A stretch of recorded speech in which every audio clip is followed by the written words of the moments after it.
Kenapa Partai Gerindra atau Prabowo akan mendapatkan posisi penting, pengaruh yang sangat begitu signifikan kalau dia bergabung dengan Partai Koalisi Perubahan untuk Persatuan? Kalau kita bicara tentang Partai Golkar, kita tahu bahwa di Partai Golkar sekarang ini masih berpengaruh di sana mantan Ketua Umum Partai Golkar Yusuf Kala, mantan Ketua Umum Partai Golkar Akbar Tanjung, dan sejumlah petinggi Partai Golkar yang sekarang yang punya pengaruh besar.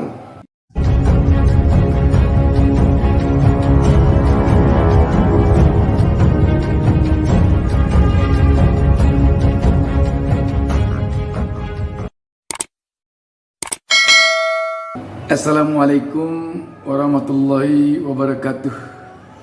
Jumpa lagi dengan saya Bustami Narda. Saya doakan kepada Allah Subhanahu wa taala, Tuhan Yang Maha Esa, semoga seluruh pemirsa selalu mendapatkan berkah dari Allah Subhanahu wa taala, Tuhan Yang Maha Esa. Sahabat BN, kalau kita perhatikan percaturan politik menghadapi Pilpres 2024 tampaknya semakin menarik untuk kita simak.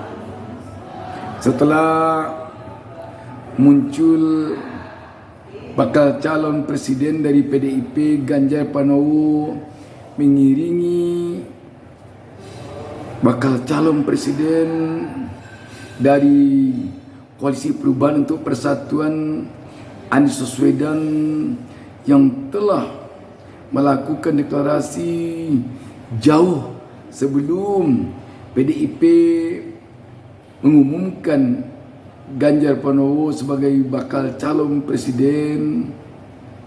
Tampaknya percaturan politik semakin menarik kita simak bersama. Begitu partai yang berada di dalam koalisi pemerintah selama ini terkesan bersatu, tiba-tiba ada semacam kondisi yang berubah ketika Ganjar Pranowo telah diumumkan oleh PDIP sebagai bakal calon presiden untuk 2024. Perubahannya bagaimana? Terutama yang tampak sekali adalah pada Gerindra dan Golkar. Partai Gerindra yang selama ini kelihatan di-endorse oleh Joko Widodo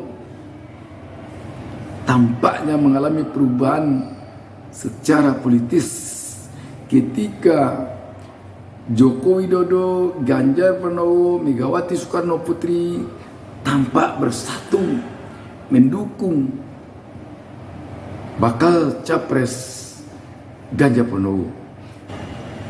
Prabowo Subianto kelihatannya sekarang berupaya untuk mencari kekuatan lain untuk menyaingi kekuatan Ganjar Pranowo yang telah didukung oleh PDIP yang di dalamnya ada Joko Widodo. Bagaimana dengan Partai Golkar?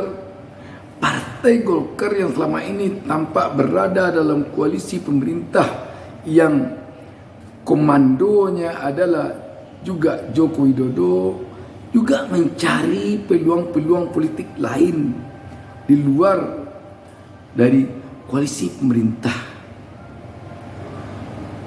Kita melihat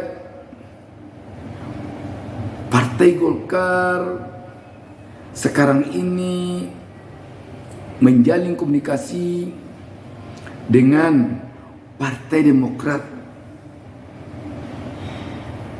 Antara lain, dia telah bertemu dengan Ketua Majelis Tinggi Partai Demokrat Susilo Bambang Yudhoyono, dan juga kita melihat Ketua Umum Partai Demokrat AHY juga telah mengatakan bahwa Partai Demokrat atau Koalisi Perubahan untuk Persatuan membuka diri untuk partai manapun yang ingin bergabung dengan Koalisi Perubahan untuk Persatuan, terlebih khusus tentu dengan Partai Golkar. Jika memang begini, kalau kita melihat langkah-langkah ke depan, apa yang bakal terjadi sesungguhnya pada Pilpres 2024 mendatang, kita melihat bisa jadi Partai Gerindra yang di dalamnya adalah Prabowo Subianto akan berada pada satu posisi, mungkin dalam satu kontestasi kekuatan politik. Partai Golkar bisa jadi nanti akan bergabung ke koalisi persatuan, Koalisi Perubahan untuk Persatuan, mendukung Anies Baswedan, dan di sisi lain PDIP dan sejumlah partai lain akan berada pada kontestasi politik mendukung dan mengusung Ganjar Pranowo. Ketika ketiga kekuatan ini nanti berada pada satu gelanggang pada Pilpres 2024, tentu akan sangat menarik. Tetapi apakah mungkin nanti Partai Gerindra juga akan bergabung ke Koalisi Perubahan untuk Persatuan? Bisa-bisa jadi. Sebab kalau kita perhatikan, akan sangat riskan nanti Partai Gerindra akan mendapatkan posisi penting ketika dia bergabung ke PDIP. Tetapi kita yakin Partai Gerindra akan mendapatkan posisi penting dan sangat strategis kalau dia bergabung ke Koalisi Perubahan untuk Persatuan. Kenapa demikian? Bisa jadi nanti pada Koalisi Perubahan untuk Persatuan, Prabowo Subianto akan menjadi kingmaker yang sangat berpengaruh dalam Koalisi Perubahan untuk Persatuan ini. Akan sangat berpengaruh. Tetapi ketika dia bergabung dengan PDIP, kita ragukan bahwa dia akan mendapatkan posisi penting. Akan sangat ragukan. Tetapi tentu langkah ke depan kita melihat apakah sesungguhnya yang bakal terjadi. Kenapa Partai Gerindra atau Prabowo akan mendapatkan posisi penting, pengaruh yang sangat begitu signifikan kalau dia bergabung dengan Partai Koalisi Perubahan untuk Persatuan?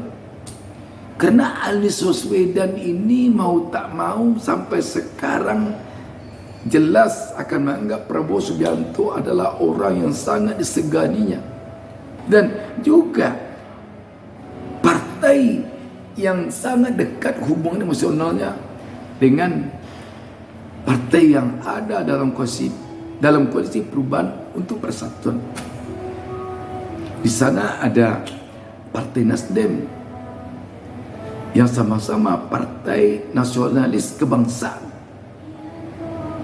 Di sana juga ada PKS yang punya hubungan baik dengan Partai Gerindra sejak lama.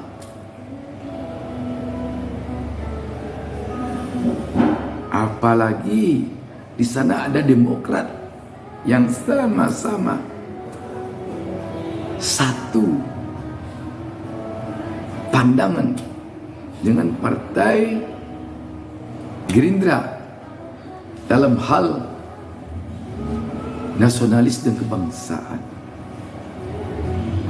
Jadi banyak sekali hal-hal yang bisa mempengaruhi Partai Gerindra dan Prabowo begitu berperan penting nanti kalau dia bergabung ke partai yang berada dalam Koalisi Perubahan untuk Persatuan.